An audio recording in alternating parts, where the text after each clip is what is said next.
Kashmir News Service presents. अस्सलामुअलैकुम, आप देख रहे हैं कश्मीर न्यूज़ सर्विस। जैसा कि आप जानते हैं कि एनएस की हमेशा यही कोशिश रही है कि अपने नाजरीन को हर छोटी बड़ी खबर से बाखबर रखें और साथ ही साथ सियासी व समाजी शख्सियात से भी रूबरू करा दें। तो अपने इसी सिलसिले को आगे बढ़ाते हुए आज हमारे साथ बात करने के लिए मौजूद है अवामी नेशनल कॉन्फ्रेंस के मुजफ्फर शाह साहब। आज इनसे बात करेंगे और इनकी जो पर्सनल लाइफ है उनके कुछ पहलुओं पे रोशनी डालेंगे। मुजफ्फर साहब, सबसे पहले कि एनएस में आपका इस्तकबाल है। शुक्रिया बहुत बहुत। आपसे जानना चाहेंगे, सबसे पहले हम शुरू से शुरुआत करते हैं, आप बेसिकली है कहाँ से और आपकी स्टडीज़ कहाँ से हुई? कश्मीर से हैं बेसिकली। कश्मीर के किस पार्ट से हैं? मेरे वालिद जीएम शाह साहब मरहूम, उनकी तो पैदाइश छतबल में हुई है, सो उस तरफ से छतबल से हैं। और मेरे नाना शेर कश्मीर शेख मोहम्मद अब्दुल्ला, वो सोहरा से हैं। सो श्रीनगर से हम ताल्लुक़ रखते हैं। तो अपनी पढ़ाई के बारे में, कहाँ से आपने अपने स्टडीज़ किया? CMS टनल बिस्कू स्कूल। कहाँ तक पढ़े आपने? पूरा मेट्रिकुलेशन वहीं से की। फिर उसके बाद कॉलेज, SP कॉलेज, वहाँ से ग्रेजुएशन की।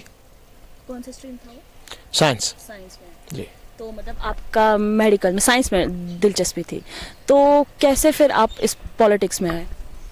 हमारा घर ही पॉलिटिक्स, सुबह से शाम तक तो पॉलिटिक्स ही है। यहीं से पॉलिटिक्स शुरू भी हुई है और अभी तक चल रही है। इसको मतलब हम इसी में पले हुए हैं। तो आपने जो है साइंस स्ट्रीम अपने चुना था, उसमें आपने ग्रेजुएशन की, तो मतलब उसके बाद कुछ ऐसा इंसिडेंट, कुछ ऐसा हुआ कि जिसके वजह से आप पॉलिटिक्स में आए कि नहीं?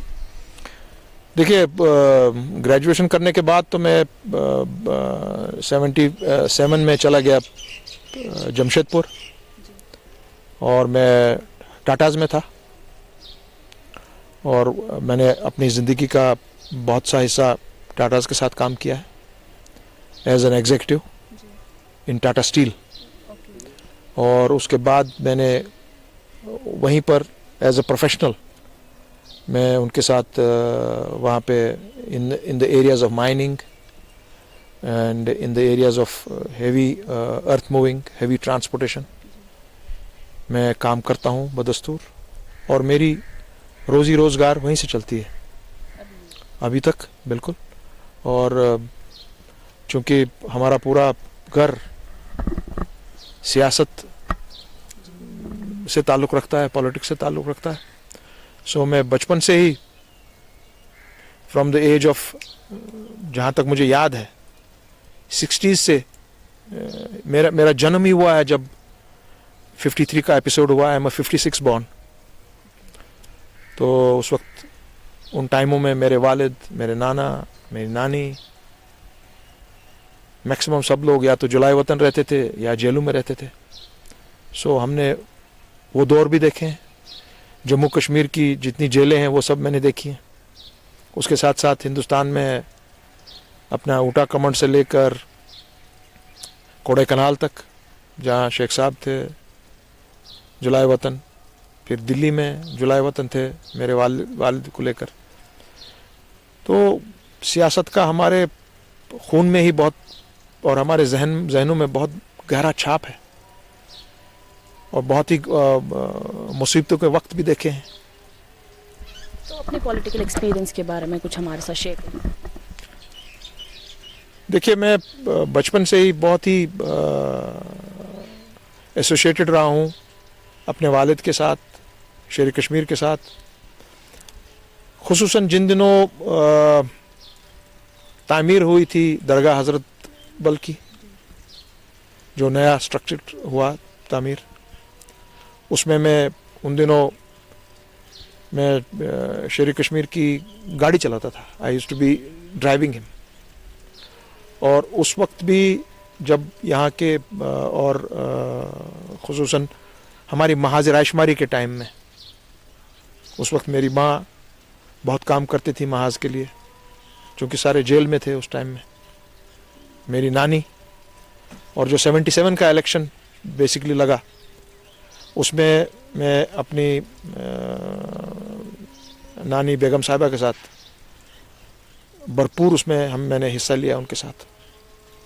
और तब से माने बचपन से राइट फ्रॉम 60s, जब से मुझे याद है आज तक हम इन्वॉल्व रहे हैं पॉलिटिकल प्रोसेसेस में। मेरा घर इन्वॉल्व रहा। तो जो ये आपने तय किया कि आपको पॉलिटिक्स में ही आना है, तो सबसे पहले आपने कौन सी पार्टी ज्वाइन की जिससे? हम तो बेसिकली हमारा तो we are all National Conference. और बदकिस्मती से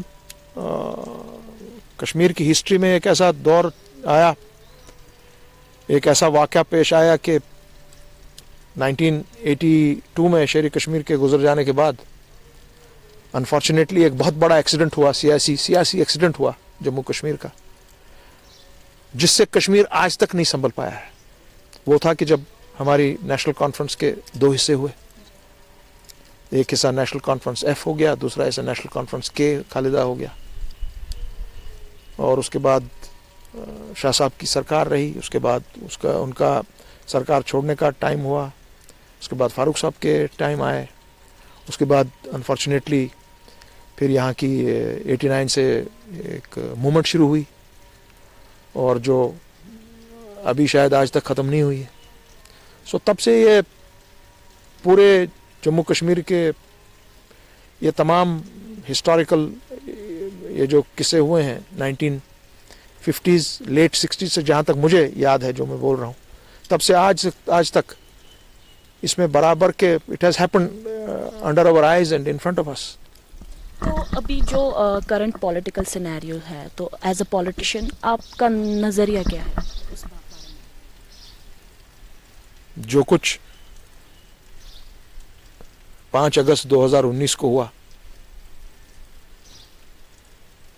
और एब्रोगेशन हुई 370 की और 35A की, हमारा मानना यह है कि वो totally unconstitutional, undemocratic and illegal step था और उस पर हम ज़्यादा बात खुल के कर भी नहीं सकते हैं क्योंकि ये एक सब जुडिस मैटर है और अभी सुप्रीम कोर्ट की इसकी रूलिंग आई नहीं है।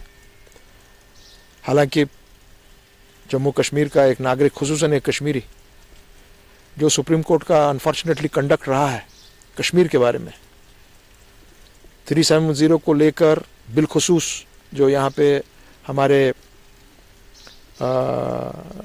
आपका ये जो ब्लॉकेज हुआ इंटरनेट का और जो हमारे स्कूल्स बंद रहे हैं, क्योंकि तब से अभी तक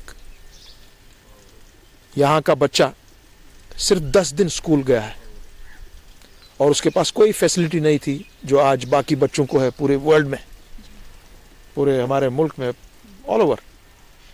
और उसका एक बहुत गहरा असर उनके जहनों पे पड़ा है, उनके माँ बाप के जहनों पे पड़ा है और ये एक बहुत ही एक सीरियस इशू है।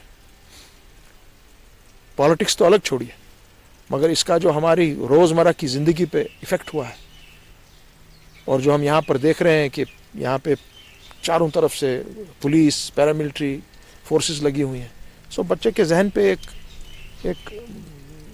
डिफरेंट किस्म की एक नक्शा खींच रहा है। और यहाँ पे जिन चीज़ों पे ज़्यादा अब तवज्जो देनी पड़ेगी हमको as a civil society, politics को छोड़कर वो तो चल रहा है मामला, वो ये है कि यहाँ पे एक तो डिप्रेशन का शिकार हो रहा है बच्चा और दूसरा यहाँ पे ड्रग्स की तरफ लोग जा रहे हैं, हमारे बच्चे जा रहे हैं, उस पर बहुत ही ज़्यादा अटेंशन देने की ज़रूरत है। जाते जाते आपसे जानना चाहेंगे, what will be your message for the people जो आपको देखने वाले हमारे व्यूअर्स हैं? आज सिर्फ मैं इतना ही कहूँगा कि प्लीज़ स्टे सेफ। और चूंकि हमको मास्क लगाना बहुत ज़रूरी है, मगर चूंकि मैं आपसे बात कर रहा हूँ उसके बगैर कर नहीं पा रहा हूँ, अदरवाइज जब भी आप 2-3 आदमी बैठे हैं you have to have mask protection और वॉश योर हैंड्स। अगर आप कहीं भी जाएंगे, किसी चीज़ को हाथ लगाते हैं, before you touch your mouth, nose, eyes, ears, अपना हाथ धोइए, दूर रहिए, मास्क लगा कर रहिए, covid can not effect you.